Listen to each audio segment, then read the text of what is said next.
നമസ്കാരം, പുതിയൊരു വീഡിയോയിലേക്ക് എല്ലാവർക്കും ഹാർദമായ സ്വാഗതം. ഇന്ന് എടുത്തു പറയാനുള്ളത് ഗബ്രി ജാസ്മിൻ തമ്മിലുള്ള പൊരിഞ്ഞ അടിയെക്കുറിച്ചാണ്. ജാസ്മിൻ കലി തുള്ളി ഭദ്രകാളിയെ പോലെ ഉറഞ്ഞു തുള്ളുന്ന ജാസ്മിനെ നമ്മൾ കണ്ടു. അവളുടെ കണ്ണുകളിലെ ആ തീവ്രത, ആ കണ്ണുകളിലെ ആ ദേഷ്യം. സത്യം പറഞ്ഞ എന്റെ പൊന്നു മോനെ ഗബ്രി, അവളെ പരിസരത്ത് നിന്ന് നീ കരിഞ്ഞു പോകും, നീ തെറിച്ചു പോവും. അമ്മാതിരിയാണ് അവൾ നിന്നത്. മനസ്സിലായോ? ഈ പറയുന്ന വഴക്ക് കൂടുമ്പോൾ ആയിക്കോട്ടെ, ദേഷ്യം വരുമ്പോൾ ആയിക്കോട്ടെ, ഈ ജാസ്മിന്റെ ആ ഒരു ഭാവ വ്യത്യാസം, ഭാവമാറ്റം, അത് വളരെ വളരെ ഡേഞ്ചർ. അത് എന്ത് എന്ത് എന്ത് എന്ത് തരം ഇതാണ്. നമുക്ക് ഞാൻ കുറച്ചു മുമ്പേ എവിടെ തന്നെ അല്ലെ ഇന്നലത്തെ തന്നെ കുറെ ഇവർ രാത്രിയിലുള്ള ഇവരുടെ ഈ പറയുന്ന സ്നേഹ സല്ലാപങ്ങൾ, ലവ് മേക്കിംഗ്, പിന്നീട് വാക്കുകൾ ഞാൻ കേട്ടു. ഗബ്രി, എന്റെ ഗബ്രി നോക്കിട, എന്റെ ഗബ്രി നോക്കിട എന്ന് ഈ പറയുന്ന ജാസ്മിൻ കലി തുള്ളുമ്പോ ജാസ്മിൻ മറ്റൊരാളെ മാറുകയാണ്. മനസ്സിലായോ? മറ്റൊരു തരത്തിലേക്ക് നമ്മൾ കണ്ടാ പേടിച്ചു പോകുന്ന രീതിയിലേക്ക് അവളുടെ എന്താണ് പറയുന്നത്, അവളുടെ ഭാവമാറ്റങ്ങൾ, അവളുടെ കണ്ണുകൾ കണ്ടോ. അവനെ കൊന്ന് തിന്ന് ദഹിപ്പിക്കാനുള്ള ഒരു ദേഷ്യമുണ്ട്. കാരണം ബിഗ് ബോസ് തുടങ്ങി ഇതുവരെ നോക്കിക്കഴിഞ്ഞു കഴിഞ്ഞാൽ ഈ ജാസ്മിനും ഗബ്രിയുമായിട്ട് ഇമാതിരി ഫൈറ്റ് ചെയ്തിട്ടില്ല. ഇമാതിരി ഈ പറയുന്ന ഗബ്രിയോട് തർക്കിച്ചിട്ടില്ല. ഇമാതിരി ഗബ്രിയോട് ഇത്ര ആക്രോശിച്ച് പറഞ്ഞിട്ടില്ല ആര്? ജാസ്മിനും ഗബ്രിയെ കൊന്നു നീ എന്നെ ഇങ്ങനെ പറഞ്ഞില്ലേ ആ ഒരു ദേഷ്യത്തിലാണ് ആരിയ്ക്കുന്നത്? നമ്മുടെ ജാസൂസ് ഇരിക്കുന്നത്. മനസ്സിലായോ? ഗബ്രിക്കും ദേഷ്യം വരുന്നുണ്ട്. ഗബ്രി തിരിച്ചൊക്കെ പറയുന്നു, പക്ഷെ അവിടെ ഏക്കുന്നില്ല. സംഭവം വേറെ ഒന്നുമല്ല. ഗബ്രി സത്യം പറഞ്ഞ ഗബ്രി അവിടെ നിരപരാധിയാണ് എന്ന് പറയേണ്ടതായിട്ട് വരും. അതായത് ഗബ്രി പറഞ്ഞത് ജിൻഡ വന്ന് പറഞ്ഞു, അതായത് എന്താണ്, ജാസ്മിൻ അന്ന് വയ്യ, ജാസ്മിൻ വരാതിരുന്നെങ്കിൽ, അന്നത്തെ കോയിൻ ടാസ്കിൽ ജാസ്മിൻ വരാതിരുന്നെങ്കിൽ, അല്ലെങ്കിൽ വയ്യാതെന്ന് പറഞ്ഞ് മാറിയിരുന്നെങ്കിൽ അവിടെ ആര് വരുമായിരുന്നു? സീത് വരുമായിരുന്നെങ്കിൽ നമുക്ക് കുറച്ചും കൂടി അഡ്വാൻറ്റേജ് കിട്ടുമായിരുന്നു. ജിൻഡ പറഞ്ഞു. അതിനെ പിന്താങ്ങിക്കൊണ്ട് ഗബ്രി പറഞ്ഞൊരു വാചകമാണ്. ഗബ്രി പറഞ്ഞത് എങ്ങനെയാണ്, ഇപ്പോഴുള്ള ഡെൻ ടീം ആയിരുന്നു എങ്കിൽ നിങ്ങൾക്ക് കുറച്ചും കൂടി അഡ്വാൻറ്റേജ് ആവും. ഇപ്പോൾ ഡെൻ ടീമിൽ ആരൊക്കെ ഉണ്ടെന്ന് വെച്ചാൽ ജിൻഡയുണ്ട്, ജാസ്മിൻ ഉണ്ട്, പിന്നെ സീതു ഉണ്ട്, പിന്നെ വേറെ ആരോ ഉണ്ട്. ഇവരായിരുന്നതിന് കുറച്ചും കൂടി അഡ്വാൻറ്റേജ് ആകുമായിരുന്നു എന്ന് ആര് പറഞ്ഞു?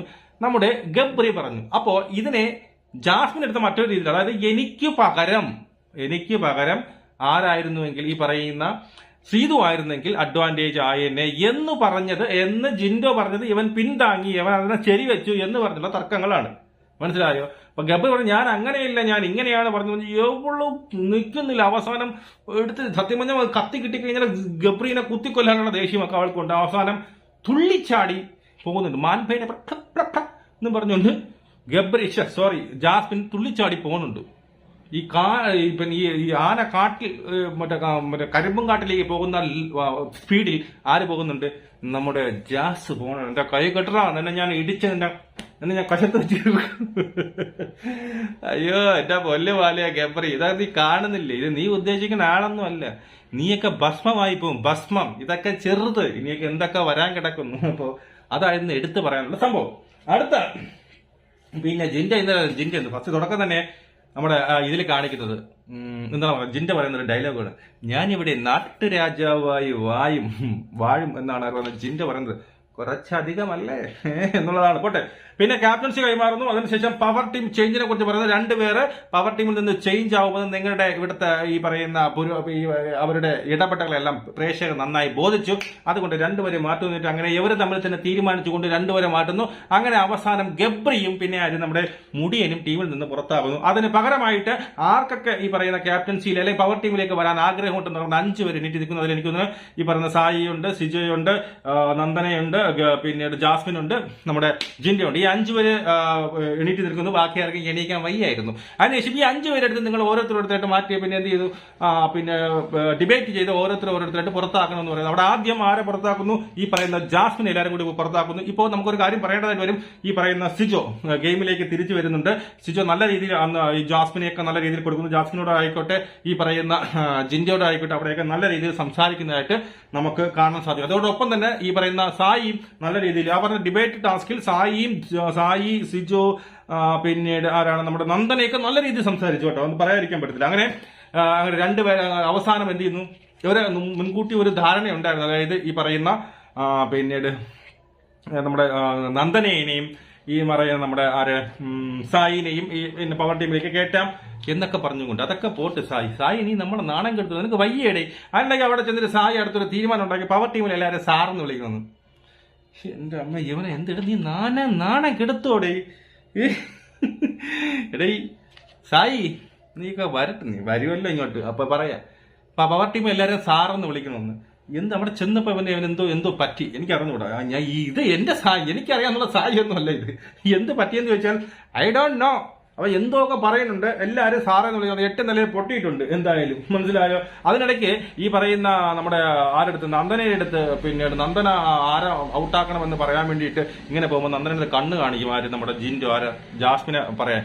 അവിടെ നന്ദന നല്ല രീതിയിൽ എടുത്തിട്ട് അടിക്കുന്നുണ്ട് ജിൻഡോയുടെ അടുത്ത്. അങ്ങനെ കണ്ണൊന്നും കാണിക്കണ്ട എന്നുള്ള രീതിയിൽ എനിക്കറിയാം. എന്റെ അഭിപ്രായം എന്ത് പറയണമെന്ന് എനിക്കറിയാം. അതുമല്ല, അന്ന് അഭിഷേകമായിട്ട് കൈ പിടിച്ചപ്പോൾ മറ്റൊരു രീതിയിലേക്ക് ജിൻഡോ വളച്ചു വിടാൻ ശ്രമിച്ചല്ലോ. അതിനെക്കുറിച്ചൊക്കെ എന്ത് പറയുന്നു നന്ദന പറയുന്നുണ്ട്. അങ്ങനെ പിന്നെ മറ്റൊരു കേസ് സംഭവിച്ച മറ്റൊന്നുമല്ല, ഈ 4 ഇനി തൊട്ട് അങ്ങോട്ടുള്ള പിന്നീട് ഇതിൽ അങ്ങോട്ടുള്ള മത്സരങ്ങളെല്ലാം പവർ ടീമും കൂടി പാർട്ടിസിപ്പേറ്റ് ചെയ്യേണ്ടി വരും. അതായത് പണ്ട് പവർ ടീം മാറിയിരിക്കുകയാണ്, മറ്റേ 3 ടീമുകളല്ലേ പാർട്ടിസിപ്പേറ്റ് ചെയ്തുകൊണ്ടിരുന്നത്. ഇപ്പൊ അങ്ങനെയല്ല, 4 ടീമും കളിക്കണം എന്നുള്ള രീതിയിൽ ആയി. അങ്ങനെ പിന്നെ ഈ പറയുന്ന അവർക്കൊക്കെ ഓരോ നിറങ്ങൾ കൊടുത്തു. ഇനി തൊട്ട് നിങ്ങൾക്ക് ഓരോരുത്തർക്കും ഓരോ ബ്ലൂ, യെല്ലോ അങ്ങനെയൊക്കെ പറഞ്ഞ് ഓരോ നിറങ്ങൾ കൊടുത്തു. പിന്നെ ഈ പറയുന്ന റസ്മിന്റെ അടുത്ത് ടീമിലോട്ട് പിന്നീട് കുറവുള്ള ടീമിലേക്ക് അങ്ങോട്ടും ഇങ്ങോട്ടും ആൾക്കാരെ ചേർക്കാൻ പറഞ്ഞു. അങ്ങനെ റസ്മിൻ എന്ത് ചെയ്തു, ഈ പറയുന്ന അങ്ങോട്ടും ഇങ്ങോട്ട് ഷിഫ്റ്റ് ചെയ്തപ്പോൾ ഇവിടെ ഒരു തർക്കം. മാർക്ക് ഷിഫ്റ്റ് അല്ല, അതായത് ഗബ്രിയനെ ഡൺ ടീമിലോ പിന്നീട് സിജോൻ അങ്ങനെയൊക്കെ അങ്ങോട്ടും ഇങ്ങോട്ടൊക്കെ മാറ്റി. അതെനിക്ക് ഓർമ്മയില്ല കൃത്യമായിട്ട്. അവിടെ ജിൻഡോയ്ക്ക് ഒരു പിന്നെ പരാതിയുണ്ട്, നിങ്ങൾ പിന്നെ അൺഫെയർ ആണ് ചെയ്തത്, ഞാൻ മാത്രം ആണായിട്ടുള്ള ബാക്കിയുള്ള ടീമിൽ 2 പേരുണ്ട് എന്ന് പറഞ്ഞുകൊണ്ട് ജിൻഡോ അവിടെ കലിപ്പുണ്ടാക്കാൻ നോക്കി. പക്ഷെ ജിൻഡോ മനസ്സിലാക്കുന്ന ഒരു കാര്യം, പവർ ടീമിലും ഒരാണ് മാത്രമേ ഉള്ളൂ, അതാരാണ്? സായിയാണ്. ഓക്കെ, അങ്ങനെ ഒരു ഫൈറ്റ് നടന്നു. പിന്നെ എടുത്ത് പറയാനുള്ള നോമിനേഷനാണ്. നോമിനേഷനിൽ ആരൊക്കെ വന്നു വെച്ചാൽ സത്യം പറഞ്ഞാൽ 9 പേര് നോമിനേഷൻ വന്നിട്ട് 2 പേര് രക്ഷപ്പെട്ടു. അതെനിക്കൊന്ന് സീതുവും അപ്സരയാണെന്ന് വളരെ വിദഗ്ധമായിട്ട് സീതുവിന്റെ പേര് ആരും പറഞ്ഞില്ലെന്ന് എനിക്ക് തോന്നുന്നു. അപ്സരയിൽ ഒരാളെന്തോ പറഞ്ഞു എന്നാണ് എനിക്ക് തോന്നുന്നത്. അങ്ങനെ സീതുവും അപ്സരയും രക്ഷപ്പെട്ടു. 9 പേര് ആരൊക്കെയെന്ന് വെച്ചാൽ അൻസിബയും ജിൻഡോയും 7 വോട്ടുകളുമായിട്ട് മുന്നേറിക്കൊണ്ട് അൻസിബ, ജിൻഡോ, പിന്നീട് അർജുൻ, ഋഷി, ഗബ്രി, സിജോ, നോറ, ഇത്രയും പേരാണ് പിന്നീട് നോമിനേഷൻ വഴി വന്നത്. പിന്നെ ഡയറക്റ്റ് നോമിനേഷൻ വഴി ജാസ്മിനെയും പിന്നീട് ലാലേട്ടൻ കൊടുത്ത 2ാമത്തെ വീക്കില്ലേ അതുവഴി ലാലേട്ടൻ കൊടുത്ത 2 വീക്ക് നോമിനേഷൻ ഡയറക്റ്റ് പോകുമെന്ന് പറഞ്ഞില്ല. അതുവഴി അതാണ് നമ്മുടെ അഭിഷേകം ചിലരൊക്കെ പറയുന്നുണ്ട് അഭിഷേകം 2 വീക്കിൽ, അതായത് ഫസ്റ്റ് വീക്ക് ഓൾറെഡി നോമിനേഷൻ ഉണ്ടായിരുന്നു തോന്നുന്നു. അതിന് ശേഷമുള്ള 2 വീക്കായിരിക്കും ഉദ്ദേശിച്ചത്. മനസ്സിലായി? അങ്ങനെയാണ് മൊത്തം 3 വീക്കായിട്ട് മാറിയത്. അപ്പൊ ഇത്രയൊക്കെയാണ് സത്യം പറഞ്ഞു കഴിഞ്ഞാൽ ഇതിനകത്ത് സംഭവിച്ചിട്ടുള്ളത്. അതായത് നമ്മുടെ എപ്പിസോഡ് ഫസ്റ്റ് കണ്ടപ്പോൾ എനിക്ക് മനസ്സിലായി. ഇതിൽ ഏറ്റവും കൂടുതൽ എടുത്ത് പറയാനുള്ള നമ്മുടെ യുവമിഥുനങ്ങൾ, നമ്മുടെ കമിതാക്കൾ അടിച്ചു പിരിഞ്ഞു. ജാസ്മിന്റെ രൗദ്രരൂപം നമുക്ക് കാണാൻ സാധിച്ചു. ഒരു കരിങ്കാളിയെ പോലെ ഉറഞ്ഞു തുള്ളുന്ന ജാസ്മിനെയാണ് നമുക്ക് കാണാൻ സാധിച്ചത്. സത്യം പറഞ്ഞാൽ ഗബ്രിയെ അവളെ മുഖ്യവാരം എടുത്തിട്ട് ഉലത്തും എന്നാണ് എനിക്ക് തോന്നുന്നത്. നമുക്ക് വീണ്ടും കാണാം. ജയ് ഹിന്ദ്.